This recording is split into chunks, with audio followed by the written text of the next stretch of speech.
Inside Out.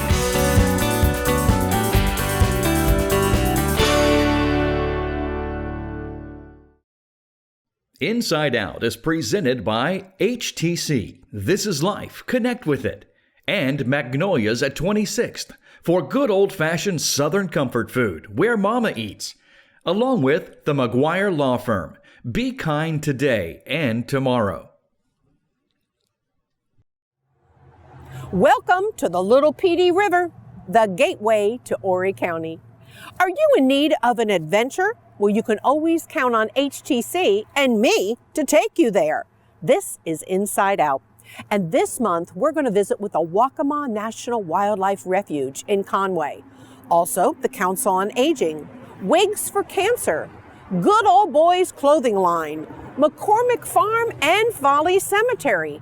And if you think it's cold outside, you should have been with me at Conway Fresh Meat, where the temperatures were really cold, but the hospitality couldn't have been warmer.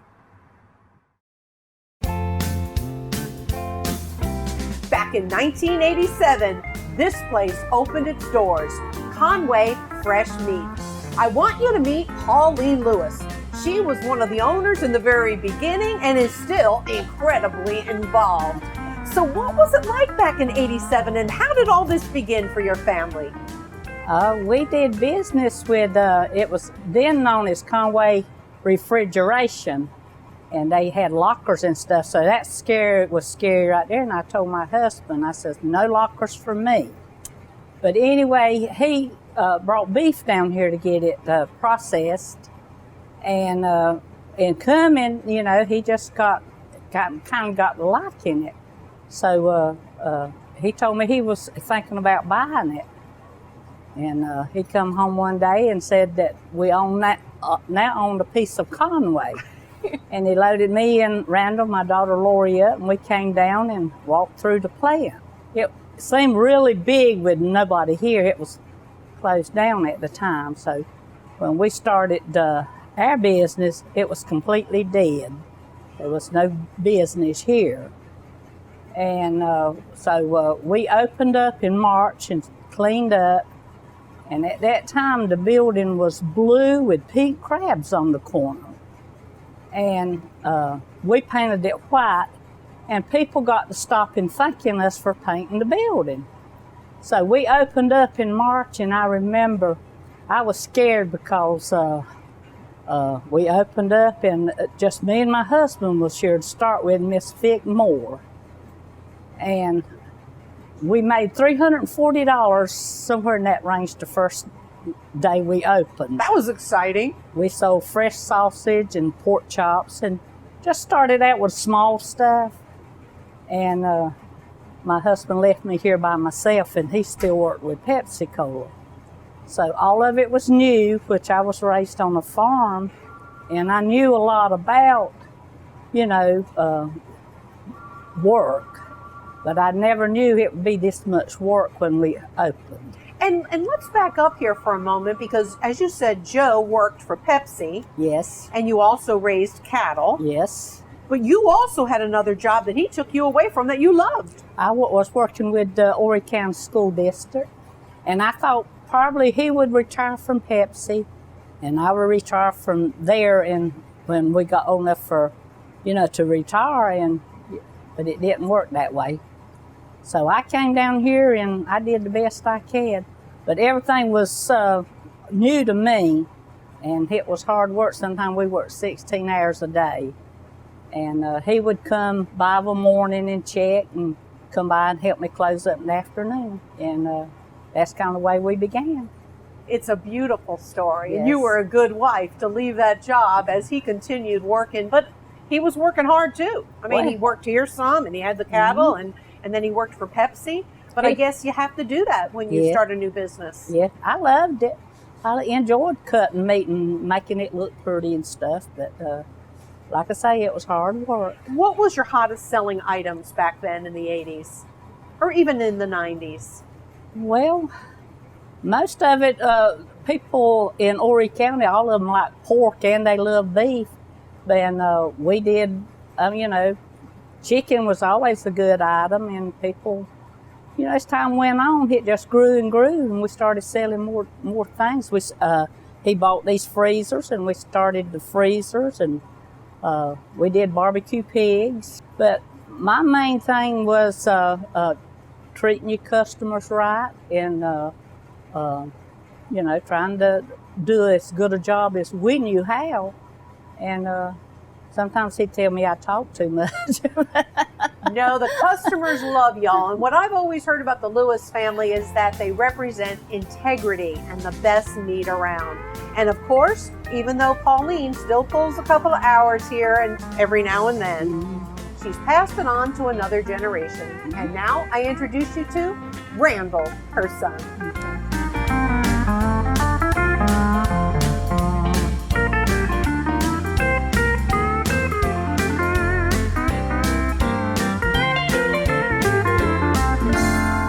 I'm the next generation, and I'm still going strong. That's good. And I know that your kids work here too, Randall. That's right. It's a family operation, big time. That's right. Now, your mom didn't mention Frances, but when I arrived here, there was a woman working here who said she's been here forever. Yes, Frances has been working here.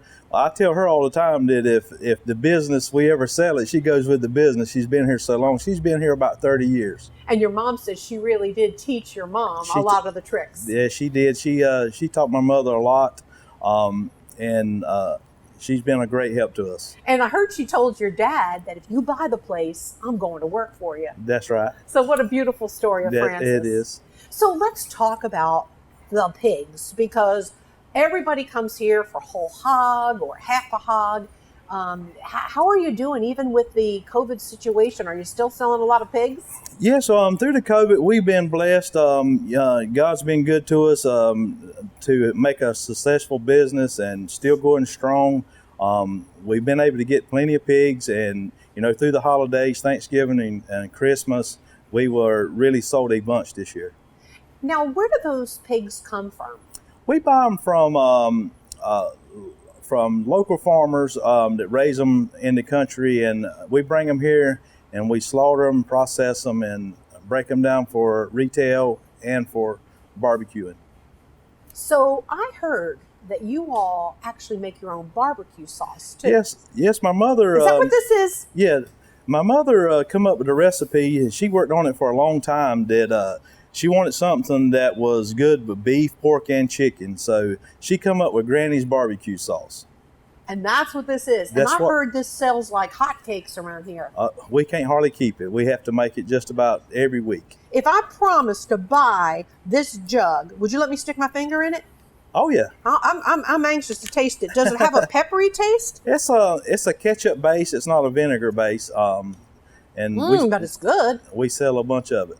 You could put this in a crock pot with a piece of pork or chicken or beef. I like the idea. Anything you want to put it on is good. So tell me about your customers. Do they call you mostly and order big batches for their freezer? Or I guess you sell everything, even the person who just walks in and wants 2 pork chops. Yes, we sell wholesale and retail. And then we've got a retail counter that people come in and just purchase out the counter what they want. Or we actually special cut. If you want a steak 1 inch or 2 inches or a ½ inch, we cut to your needs. So since you all are our food segment for the month, what is your favorite thing to cook, Randall? Well, it's kind of hard to beat a fillet, beef fillet, tenderloin, or a ribeye. I love beef. And so do you do most of the cooking, or does your wife, Christina, do the cooking? Christina does all the cooking. She's a marvelous cook. That's a good way. That's a good husband statement. I like that. I like that. So let's talk a little bit about chicken, because, chicken is still ever popular, and it's still a low-fat kind of meat. Do you sell more chicken, or do you sell more pork? I'm curious. In our area, we sell a lot of chicken, but, pork is one of our biggest sellers. But one thing about our chicken is we get chicken fresh about 4 times a week. It has no steroids, and it's fresh. It's never been frozen. Oh, that's really good. Yeah. And we package it ourselves. It's not pre-packed. So, Randall, what are some of the things that people can buy here that they can't really find as good at a grocery store? Well, we sell a fresh country homemade sausage, hot or mild. We sell a ton of that.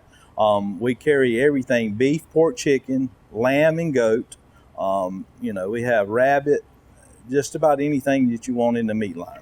No possum. No possum. Good, good, good, good, good. So I know you want to thank your customers. You guys have been in business for a long time. This is a dream of dads and moms, and it continues through the generations. That's right. We want to thank all our loyal customers for shopping with us. We have some that's been with us since day one, since my mother took over. And we want to thank all our customers and our great employees. And most of all, we want to thank the Lord for allowing us to be here and keeping us safe from the COVID and us having a prosperous business. Finally, your hours. Our hours are Monday through Friday from 8 to 5:30 and on Saturday from 8 to 2. Conway Fresh Meat. Cheers, y'all. Drink up. Thank you so much, Randall. Thank you, Diane.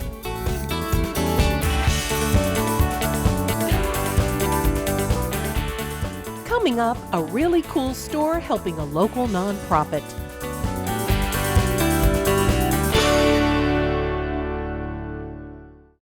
As fellow community members, HTC knows the precious value of family time spent together. That's why HTC delivers faster speeds, 24/7 local tech support, and free Wi-Fi. No matter where the day takes me, HTC serves up the world-class high-speed internet you need to stay connected to your world. Because you are here, and so are we. High-speed internet starting at 300 megabits per second and up to 1 gig for as low as $49.95. HTC. This is life. Connect with it.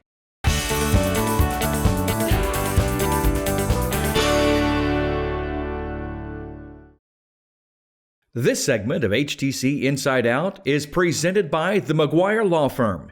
Be kind today and tomorrow.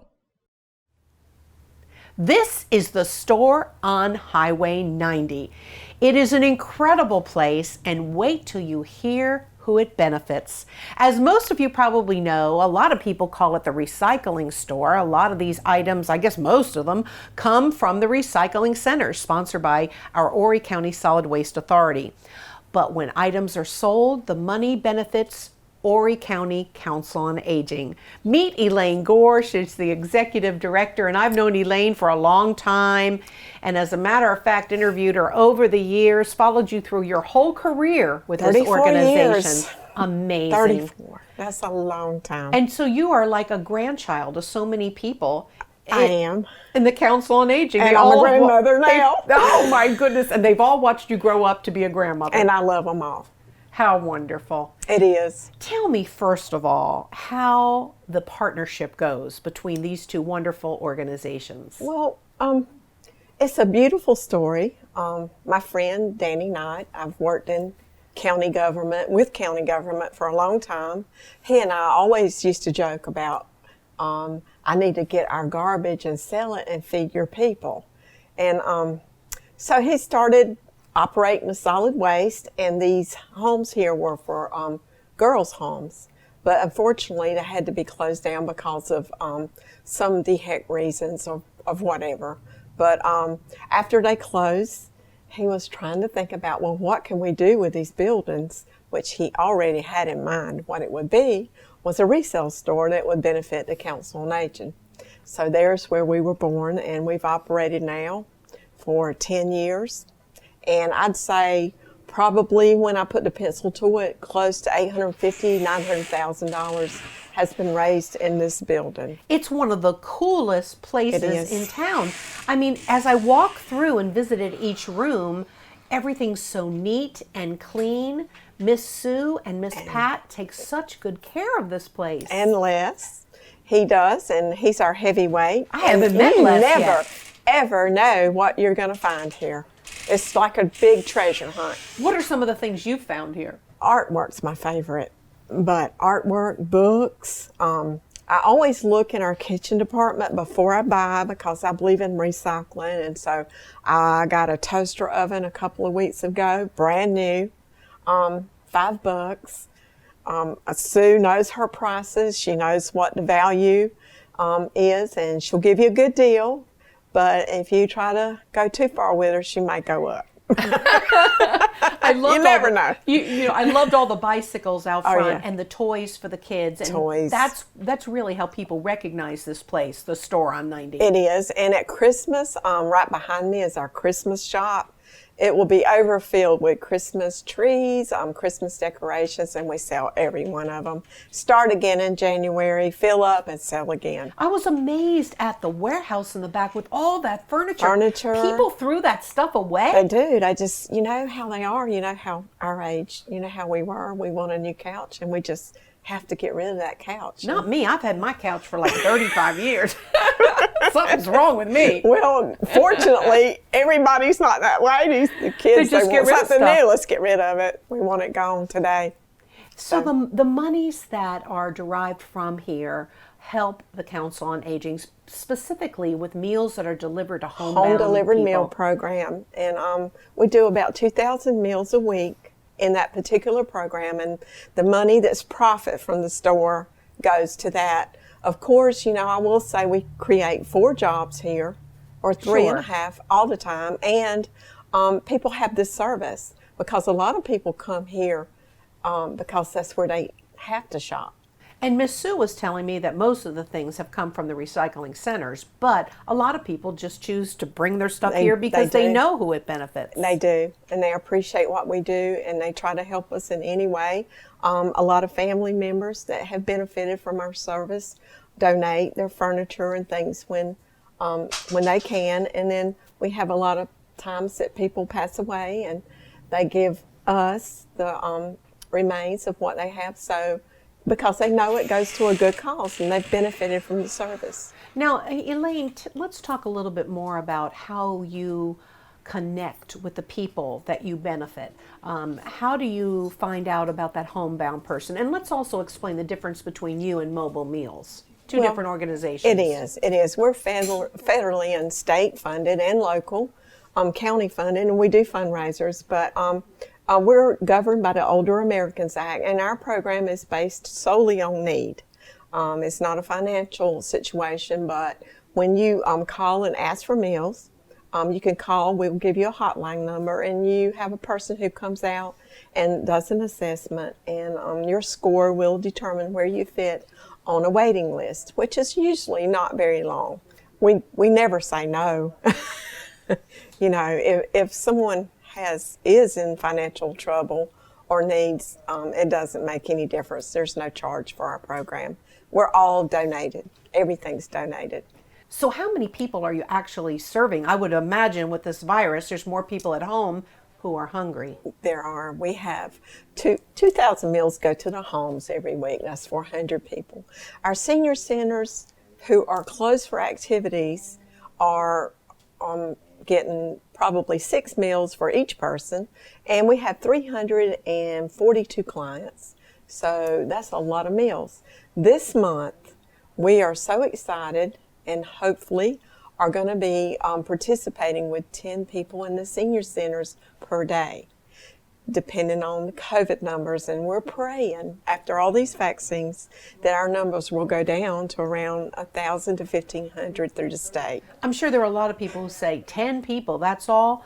But for those 10 people, if they've been locked away behind closed doors for months and live by themselves, that's going to be a blessing. I can't tell you how important it is to people with onset dementia and Alzheimer's. Isolation is like fuel.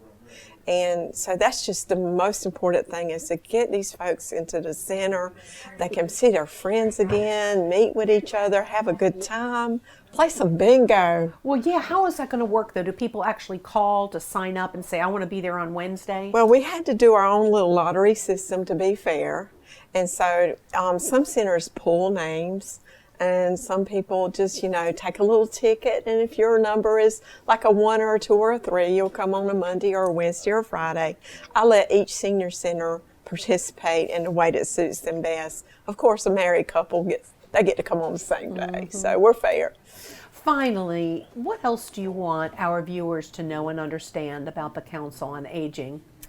Well, I want everybody to understand how much we do care about our seniors.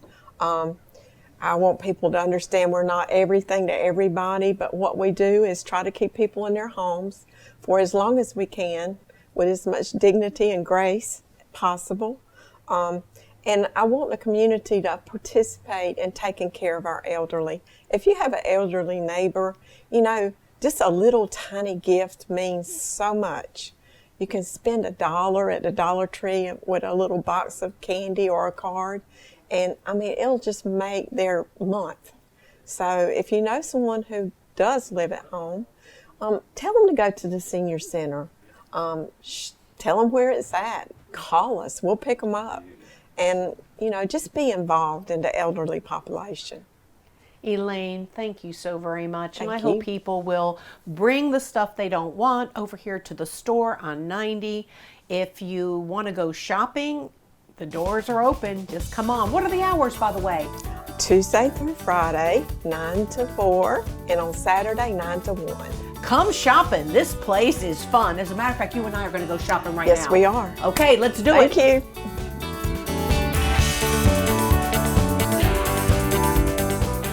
Need something outdoorsy for your spring wardrobe? That's what's next on Inside Out.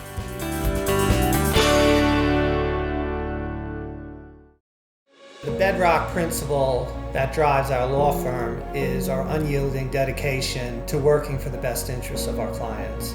The whole staff of the firm were very welcoming and nurturing to us. Everyone in the family was cared for. This firm has made us feel so welcome and comforted, stepping us through and making us feel like family. We will take care of you and make sure that you're treated fairly and treated properly.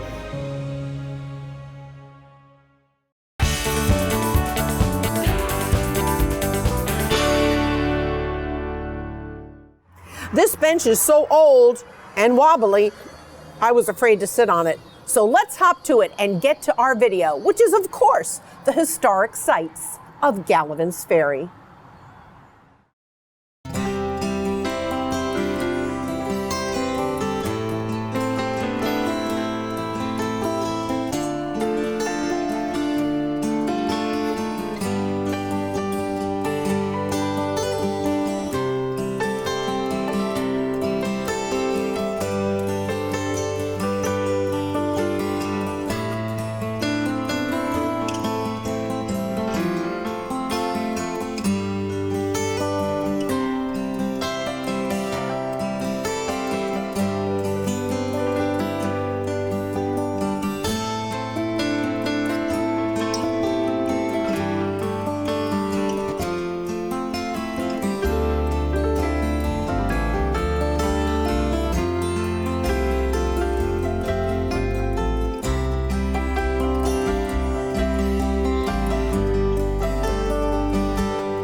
Welcome to a sod farm in Galivant's Ferry, and I want you to meet an entrepreneur, an extraordinary entrepreneur. His name is Frank Howard. Now, I met Frank just a couple of weeks ago when Conway had its ice skating rink. He was skating around and he came over to me and he said, "I watch Inside Out." And then I took a look at his sweatshirt and I said, "That is adorable. Good Ole Boys." And he said it was his clothing line. So, let's first back up a minute before we talk about the clothing line. This is exciting that someone who's only 20 years old is doing so well in business already, Frank. So you went to Aynor High School, and then you're doing what now? I'm a full-time college student at the University of Mount Olive. I was going in person, but this semester, because of COVID, and it was just driving back and forth 3 days a week, I decided to stay at home and do it all online. But what are you majoring in? I'm majoring in environmental and natural resources with a minor in wildlife management. Oh, you love the outdoors, that's for sure. Yes, ma'am. But you're not majoring in business, kind of surprising. I didn't want to. You're already doing well in it. You must know what you're doing already. I've learned more doing this than I would in any business class I could ever take. Well, how did all this get started? Good Old Boys Outdoors. Well, this past summer, I had quit working the job that I'd had, and I'd started catfishing. I was going to try to sell the catfish meat for money, and I was also making bush hooks to catfish with. And as I was making them, I figured out that this was a lot of hard work, but it was gas money and my spending money. And a buddy of mine told me, you know, you need to make some hats and come up with a catchy name. So I went for a few different names, and none of them were really cool. The funniest one was Bo Exotic, based off of Tiger King, but that didn't work out. That's good, because that has a lot of negative connotation too. And my uncle said, you know, you need to call it Good Old Boys Outdoors. And I was kind of like, whatever. You know, I didn't think nothing of it. And then I couldn't come up with nothing else, so I paid a little graphic design company out of New Jersey, and they actually designed the catfish logo on those two hats right there. And those were our first hats. We made 60 of them. And we sold every one of them in the first 48 hours of making them. Wow. And it weren't but a few days later, after I got my next order in, that I had took them to Walpert's department store in Loris and just, you know, tried to see if he wanted to put any in his store. And he said, you know, I'll give it a shot because you're young and you had the nerve to ask me to do it. And ever since then, store after store has just beat on my door. And it's been a blessing. Are you having things made locally? Who's producing? I'm having a guy in Myrtle Beach at New Wave Embroidery produce for me. I'm having a guy out of Indianapolis. His name is Jimmy, and the company's name is Trifectum. And those are really the main two that produce for me. Well, I think the whole thing is great, and the hats are adorable, and they're selling like hotcakes. You've got the fish, but then now you've got another logo. We've got a catfish, a wood duck, a deer, a center console boat, a beagle, the states we've got Florida, Georgia, Alabama, Tennessee, Virginia, and Mississippi, and Louisiana. We sell hats all over the place. We got stores. I think our furthest store is in Illinois. But Frank, I don't see anything that says Good Old Girls. Well, I decided not to bring it out here today because we had such little of it. But you have a Good Old Girls line? Yes, ma'am. Oh, I got to get one of those sweatshirts. Yeah, I'm into that now, I'm telling you. Well, I know women are going to love it because right now, more than ever, women are going to want to have a Good Old Girls sweatshirt. Oh, yeah. And hats. Now, tell me about these earrings that you've added to your collection. I love these. Those are actually our first product for Good Old Girls were the earrings. And they've done well. And they're leather? Yes, ma'am. They're 100% leather. And so where does this come from, like the leather? It's what? It's cow. It's a cow. Okay, they're all laughing at me. I just didn't know whether it was horse or possum or what? Frank's laughing. Frank, I just wasn't sure what kind of leather it was. So what else is down the road for you, Frank? Well, I do hope to one day, you know, have our own line of hunting jackets, waders, you know, regular hunting gear that you would go to Bass Pro and buy. I hope to have that kind of stuff. And I I want it to be top quality and top notch gear like Drake waterfowl or lacrosse, or that's just an example of what I would want my brand to be one day. Well, it sounds like you're already on the road, as they say. And I know Harley, your girlfriend, who's just adorable, has been helping you tremendously. Yes, ma'am. She helps me do my my e-commerce website, as the young people call it now, I reckon. I just call it an online store. Boxing up hats, weighing them, shipping them, and, you know, packaging, things like that. She helps me in my my warehouse over in Marion. She helps me box up and invoice and ship over there and tag hats. she helps me do a lot that a lot of people don't see, that behind the scenes work. So in wrapping up, let's remind everyone some of the local stores that are carrying Good Ole Boys outdoors and Good Ole Girls. Well, Walpert's Department Store in Loris, Papa's General Store in Conway carries it, PD Outfitters carries it, the Twisted Sisters in Aynor's carrying it. Well, they hadn't got their shipment, but they carry it. Dixie Made in Florence carries it, and Palmetto Moon in Myrtle Beach, North Myrtle Beach in Florence, they carry it as well. Well, you are just doing so well, and I congratulate you. And I think that I should model one of your hats in closing out, don't you think? Oh, yeah. I think this just matches my shirt. How do I look? I'm going to be the new good old girl model, over 50. Okay, over 60, whatever. So Frank, thank you so very much. Good luck to you. I'm really proud of you.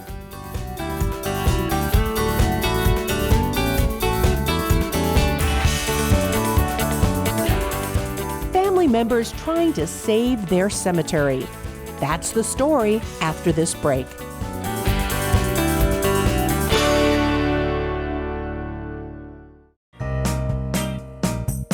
Honey, I think I'll adjust the thermostat. It's getting a little cool. Mom, you don't have to get up to do that. I've installed the HTC Connected Home app on your phone.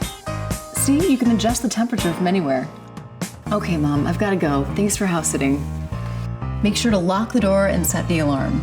No problem. I have everything I need right here. HTC Self-Install Kit, $0 with 36-month monitoring commitment. HTC. This is life. Connect with it.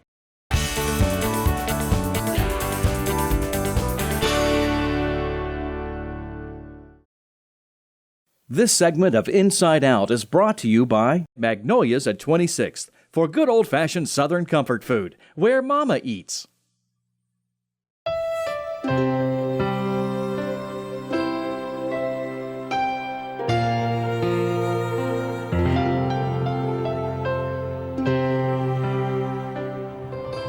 Today we're at the Socastee United Methodist Church with my friend Harry Dubose. Harry has family buried here, but this is not the cemetery we're going to concentrate on today. We're going to talk about the Folly Cemetery and something Harry is passionate about.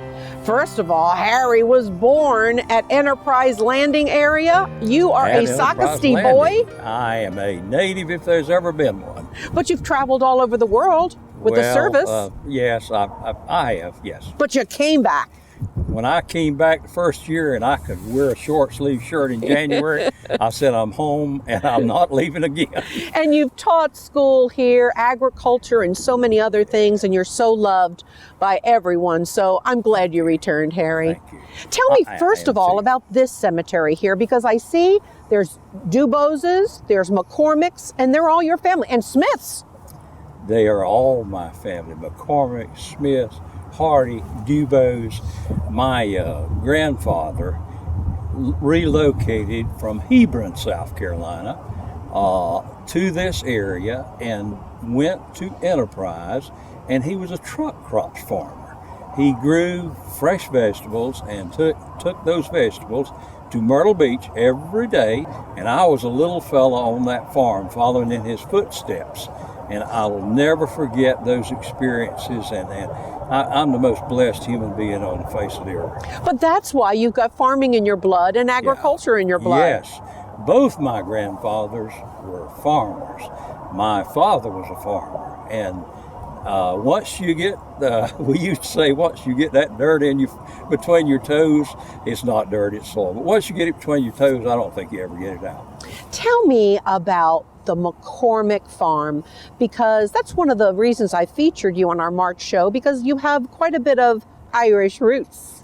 I do have quite a bit. My grandfather, Philip McCormick, indeed had his farm on McCormick Road. At that time it was not McCormick Road, but he fathered 18 children by two wives. When did he have time to farm? Well, he also worked on the railroad, I understand. So Whoa. he was a very busy, undoubtedly that was one of the, he passed away when my mother was only 2 years old. She was the baby of the 18 children. And so they had their own built-in labor. He made sure of that, to run that farm. And they did that, but he passed away, and his son came back from World War II, my Uncle Harry that I was named after, and all of a sudden here he was, 20 years old and 17 kids to raise. Now, the farm itself was actually divided when the Intracoastal Waterway was built. Tell me that story. Well, it's not. If you go to the Horry County Historical Society, you'll find out April 16, 1936, there was a meeting at the old swing bridge, not the new, but a meeting, and folks from Washington, Columbia, and Horry County signed an agreement providing funds to dredge the waterway.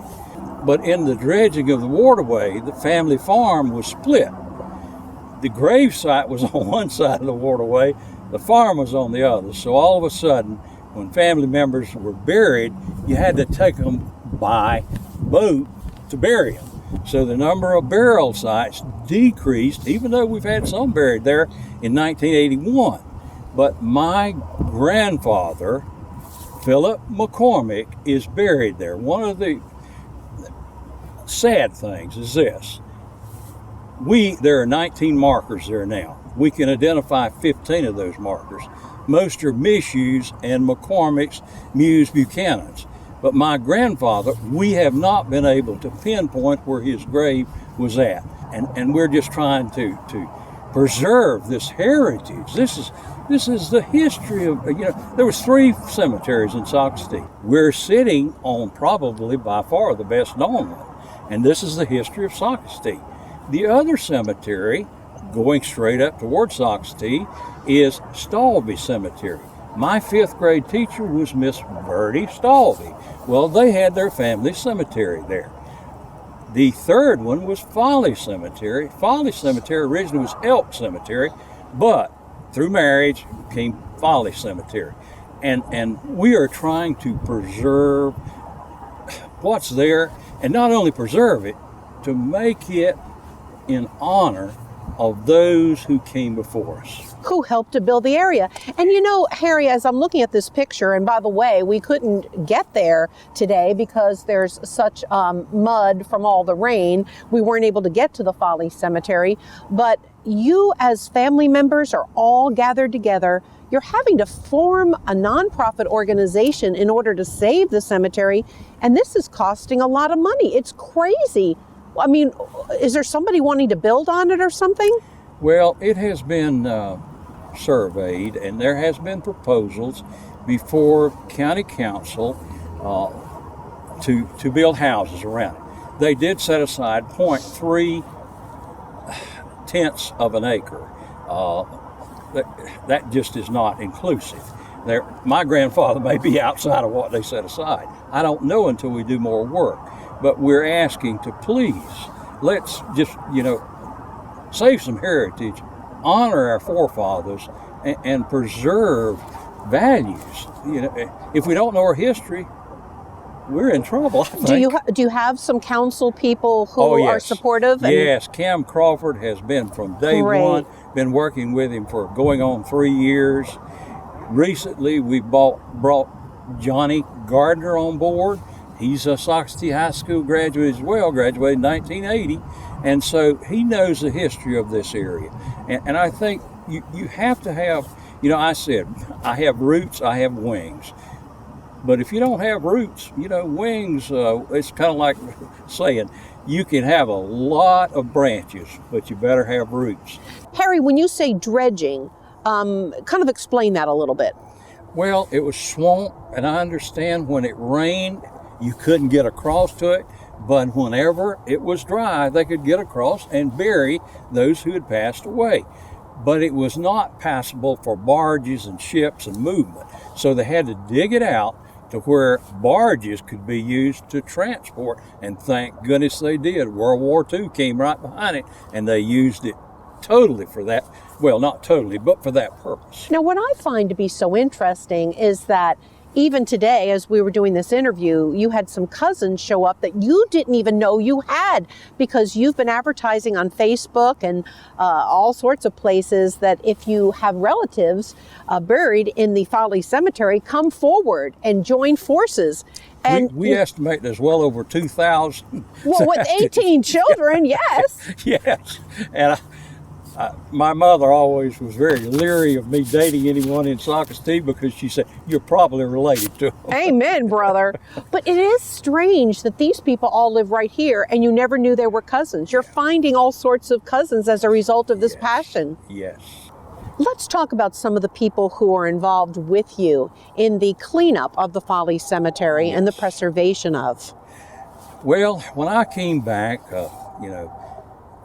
25 years ago, I just needed to reestablish that family ties, and I needed to find my other father or grandfather. So I started looking, and a couple of people, Jonathan Hucks, which is a cousin, he said, let's go out, we'll try to find it. And Roger Brock's son he had a son, they had done a study. There's scout troops from this church, and they had indexed who was in there.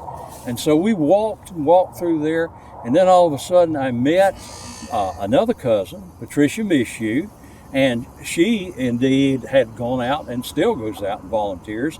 And then we have another cousin that's in Mount Pleasant, but he is excellent as far as looking up the history. And Glenn Mishu, he doesn't live here, but he does a yeoman's job in that. And we've just had a lot of others to express an interest, like the ladies that are here today.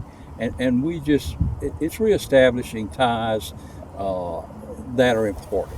Not only establishing ties, but preserving what's important in the way of history and family. If you would like to get involved with the Folly Cemetery cleanup, there's the information for you, friends. Harry's looking for more cousins, and he welcomes the opportunity for a great big hug, don't you? Yes, when the COVID is over. That's right. Best wishes, Harry. It's a worthy project, that's for sure. Wigs for Cancer, and it's free, but this nonprofit needs our help. Learn more coming up.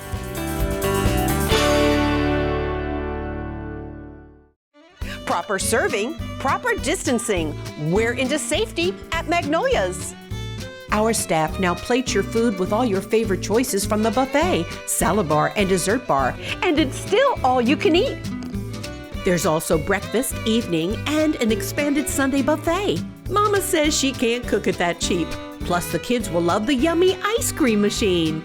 Magnolia's, good old Southern comfort food. It's where Mama eats. Join the Long Bay Symphony for the next concert in their classical series, History of a Soldier. Explore Igor Stravinsky's dramatic setting of the classic Russian folktale. Actors from Atlantic Stage will also be performing to enhance the evening. It's the Long Bay Symphony, streaming live from First Presbyterian Church on Sunday, March 28th at 4 p.m. For your ticket to this virtual concert, call now or go online at longbaysymphony.com.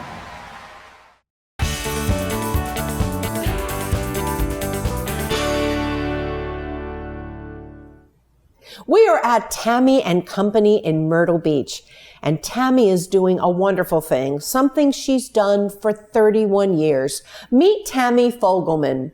She ran the Look Good, Feel Better program for the American Cancer Society for many moons, 31 years. And then the Cancer Society left town. How sad is that, Tami? Well, all offices closed. They didn't necessarily leave town. They're on the website, but they did close all their offices.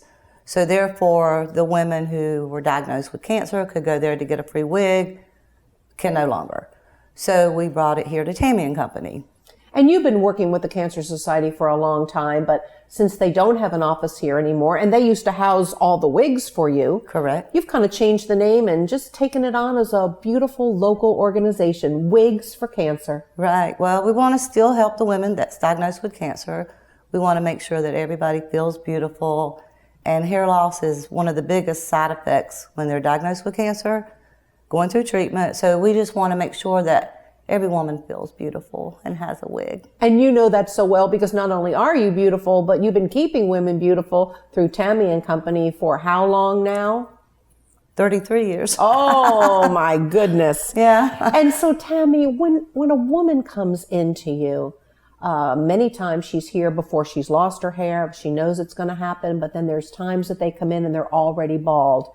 Let's talk about that and how you, in many ways, have become a counselor. Right. I've met strangers, complete strangers, and they've lost their hair. I always say, well, tell me about your hair before or show me a picture, and we can always just match it up, usually perfect. So they're thrilled. If they come in before hair loss, it's easier for me to find a wig, find the color, and work with them that way. Do you ever find that someone comes in and says, I'm going to show you a picture. I was a brunette, but I want to be a blonde. Oh, yeah. Or a redhead. Oh, yeah. They sometimes want to change their color, and that's fine. Have fun with it. And so when they're trying on all these different wigs, I guess it is fun for them, too, to feel different and be a new person. Right. And some people just want to stay the same, look normal for their family. I've always heard, too, Tami, that a lot of women prefer to wear a hat or a scarf on their head because wigs can itch, but yet other women doesn't seem to bother. Right. And it goes both ways. I can help them with scarves. I can show them different ways to wear the scarf or the hat. And there's so many little hats now with the hair sewn in the back or the little bangs. So it makes them feel like they do have some hair without it being on their head. It's admirable, though, that you've done everything you can to keep this operation going, Wigs for Cancer. First of all, I would imagine you're not doing any fundraising. Can't do any fundraisers. The Myrtle Beach Women's Club has been very good to help and keep it going. Also, just people that come in and know what I do, for Christmas, that's what they did for Christmas. They said, here, buy a wig. It's really nice. I bet there are a lot of your customers at Tami and Company who just want to help in some way. And I understand, too, that there are people who have lost loved ones, but they have wigs laying around that you would certainly take and clean up and use. Oh, definitely. We'd like to have the new wigs, but if they do have one laying around and it's gently used and I can wash it, clean it up, of course, I'll take it. So in addition to getting some wigs, I know you would certainly welcome some donations to come through this interview to you. Of course, definitely. It would help a lot. Do you make an effort to contact the oncology doctors and nurses in the community so they know you're here? I guess after 31 years, they know. Most of them know to send them here or to contact me. We were talking about how some women want to change color or change style, but they can't just expect to come in one day and fall in love with a wig. It takes a couple of appointments. Yes, or a couple hours for the appointment. And that's why I like for them to call ahead, make an appointment. So I have enough time with them because this is still Tami and Company Hair Salon. So the wigs are free. The time I spend with them are free. So I want them to have enough time to relax and enjoy the experience. So you can see some of the wigs are the newer looks but they all need haircuts, all of them. So in other words, when a wig comes in, it doesn't come in looking like this. Right. They all need a haircut. And so when I put it on the client or the patient, then they can see or tell me, hey, this is too much hair here. And then we personalize it to suit her. So when she walks out, she knows she looks like I have hair, not a wig. She looks $1 million. Amazing. Yeah, I guess everybody wants a wig like this or hair like this. It's one of those, you just run your fingers through it. And, right. You know, I've heard women say, Tami, who have come to you, that you did a better job, fixing them up with a wig than their actual hair ever was. Right. I hear that all the time. And some women get lazy and don't, even when their hair comes back, they still grab their wig. But that's okay. So you've already said that this service is free. And God bless you, because as you said, you're trying to run this business. You've got your own hair customers coming in. Right. And yet all a person with cancer has to do is call you and set up an appointment. Exactly. And they get the free wig and the free styling. Have you ever had a call from a man? Years ago I did, and I actually found one for him, and he loved it. So if you're looking for an organization to donate to, whether it's wigs or hair pieces that you have laying around the house that belong to a previous loved one, or whether you just want to dig into your pocket and write a check to help some woman who's going to walk in one day and need that free wig because she has cancer, this is the phone call to make. It's Wigs for Cancer and Tami Fogleman. Tell everyone where you're located, Tami. I am Tami & Company Hair Salon, 7734B, North Kings Highway. In Myrtle Beach. Count on it. Thank you, Tami. God bless you.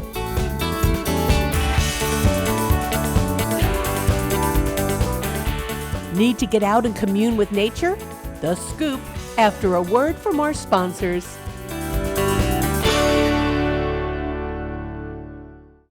As fellow community members, HTC believes in helping friends and neighbors protect what matters most. With integrated home technology, I can control my home and security system from my smartphone. HTC Security makes my job easier and keeps my world running smoothly. No matter where the day takes me, HTC brings reliable, world-class security right here to Horry and Georgetown counties because you are here, and so are we. Upgrade your security with the video doorbell from HTC.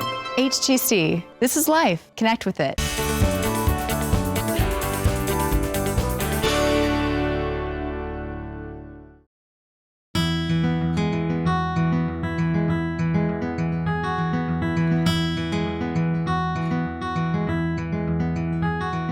There's never been a better time to get out and enjoy Mother Nature. Have you found your secret place, a place where you can go and wander? Well, Chuck and I recently visited the Waccamaw National Wildlife Refuge. There's 2 facilities. The 701 is closed, but the one in Conway is open. And here to talk more about it is Craig Sasser. And Craig, tell everybody what you do at the facility. Well, we've got the facility up in Conway is actually a recreation area. So we have developed a plan and implemented it to build trails, boardwalks, fishing piers. We've got a lake that actually is open to fishing. We've got a bike trail, mountain bike trail there. So it's a beautiful site. It's called the Cox Ferry Lake Recreation Area. 2 access points. One's on West Cox Ferry Road and one's on Jackson Bluff Road. You just go straight in on Gary Lake Boulevard and it goes into a number of different parking areas. So it is a great place. It's been open all through the pandemic. Lots of folks are going out there hiking, biking, doing homeschool, you name it. Just staying outside and social distancing, but enjoying the few sunny days we get each month. I know that the kids from the college have found it because it's so close to Coastal Carolina University and Horry Georgetown Technical College. But the fact is, a lot of people who have never been back behind the Grand Strome Water and Sewer Authority don't have any idea that this wonderful place is there. And yeah, fishing too. What are they catching? Pretty much bass and sunfish or brim. We built a new pond a couple years ago, and South Carolina DNR stocked it for us, and it's pretty shallow, so it's probably not going to be a world-class type bass fishing lake, but it's a great place to see wildlife and paddle around in a kayak and enjoy a neat place to fish and just being outside. We saw some birds. I didn't see anything else too wild, but what can people expect in the way of wildlife in a facility like that? Well, they're obviously in the lake and in the Cox Ferry Lake, which is off of the river. It's not uncommon to see alligators, so people like to let us know they've seen those. There's a lot of snakes along the boardwalk. And they are part of that ecosystem, but you can get up close and actually see a cottonmouth without having to walk, beside it, over it maybe. Now, I don't want to scare people from going there. I want people to I never saw the first snake now, Craig. There's a lot of traffic. It gets somewhere in the neighborhood of about 35,000 car visits a year. And with college kids going, that's usually 2 or 3 kids in a car. I shouldn't call them kids, but young adults. And we've never had anybody bitten by a snake or anything. So the wildlife is pretty used to the public there. There's a lot of people using the trails. It's not uncommon to see a flock of young turkeys during the spring and late summer. The swallowtail kites, which are kind of our flagship species for refuge, nest very close. So we get reports of swallowtail kites in that area. It's not uncommon to see lots of cool birds. The boardwalk goes through a forested wetland, so we named that the Otter Trail because when we were building it, we saw an otter in that area frequenting the branch run through there. And so anyway, it's a great place to kind of get away from the city life and not go very far away from the city life and actually see some neat habitat and wildlife. Oh yeah, I suggest people bring a blanket, a picnic. You can bring your dog, keep the dog on a leash, of course. And of course, the question is, when will a 701 facility open up? And I know that's been a big question for you and the staff.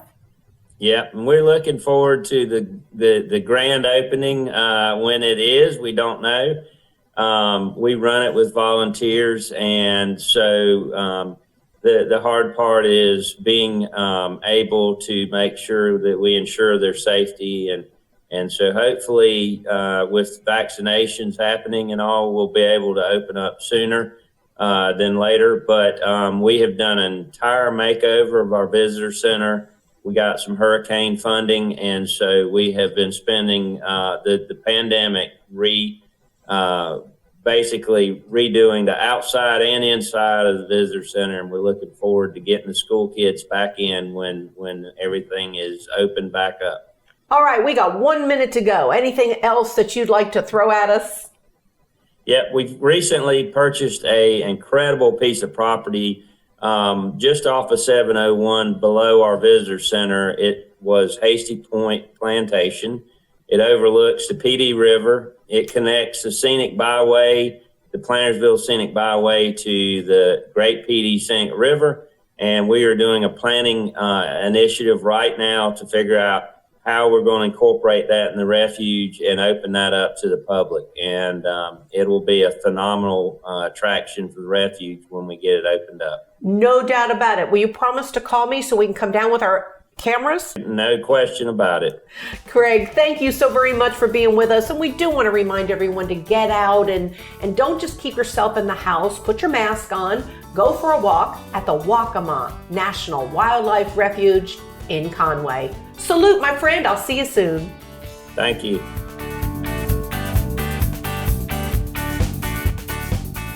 How about this ancient gas station? The old Esso station here in Galivant's Ferry, built in 1912. And it says that gas used to be 28 cents per gallon. I didn't know it was ever that low. Hey, if you're ready for another adventure, then join us next month, because one of the things we're going to do is learn all about disc golf at the former Myrtle Beach Air Force Base at the Market Common. It's always an adventure here on Inside Out as we go inside and out of Horry and Georgetown counties. See you then. Inside Out is presented by HTC. This is Life. Connect with it. And Magnolia's at 26th for good old-fashioned Southern comfort food where Mama eats. Along with the McGuire Law Firm. Be kind today and tomorrow.